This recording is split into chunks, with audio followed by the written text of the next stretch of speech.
Hello guys, good morning.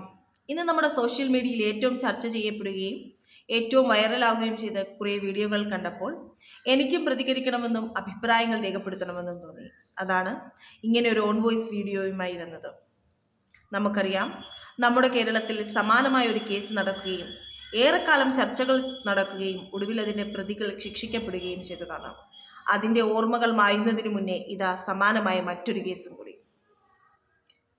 ഒരു നിമിഷം ഇത് നോർത്ത് ഇന്ത്യയാണോ കേരളമാണോ എന്ന് നമ്മൾക്ക് തന്നെ സംശയം തോന്നത്തക്ക രീതിയിലേക്ക് നമ്മുടെ പ്രവൃത്തികൾ മാറിയിരിക്കുന്നു.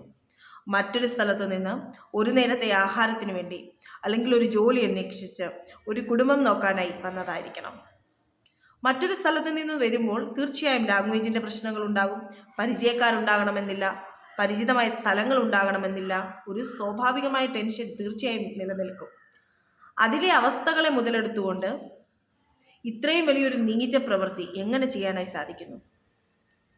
അല്ലെങ്കിൽ തന്നെ ഏതെങ്കിലും ഒരു തരത്തിൽ കുറ്റവാളി എന്ന് തോന്നുന്ന രീതിയിൽ ഉണ്ട് എങ്കിൽ അടുത്തുള്ള പോലീസ് സ്റ്റേഷനിൽ വിവരമറിയിക്കാം, അല്ലെങ്കിൽ അവിടെയുള്ള സോഷ്യൽ വർക്കേഴ്സിനെ വിവരമറിയിക്കാം, നിയമപരമായി മുന്നോട്ടേക്ക് പോകാം.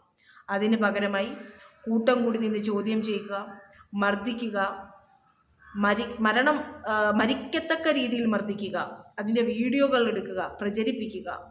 ആർക്കാണ് ഇതിനുള്ള അധികാരവും അവകാശവും കൊടുത്തിട്ടുള്ളത്? എന്നെ ഏറെ ചിന്തിപ്പിച്ച ഒരു കാര്യം, ഇത്രയും വലിയൊരു കാര്യം പബ്ലിക്കായി നടന്നിട്ട്, പട്ടാപ്പകൽ നടന്നിട്ട് അവിടെയുള്ള ജനങ്ങൾ ഇത് കാണുകയോ പ്രതികരിക്കുകയോ ചെയ്തിട്ടില്ലയോ എന്നതാണ്. നമുക്ക് ആവശ്യം സ്റ്റാറ്റസുകൾ ഇടുക എന്നുള്ളതല്ല.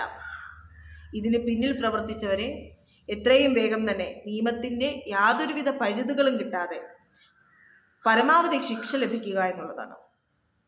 അങ്ങനെ ഒരു വാർത്ത കേൾക്കാൻ സാധിക്കട്ടെ എന്ന് പ്രാർത്ഥിച്ചുകൊണ്ട് നിർത്തുന്നു. Thank you.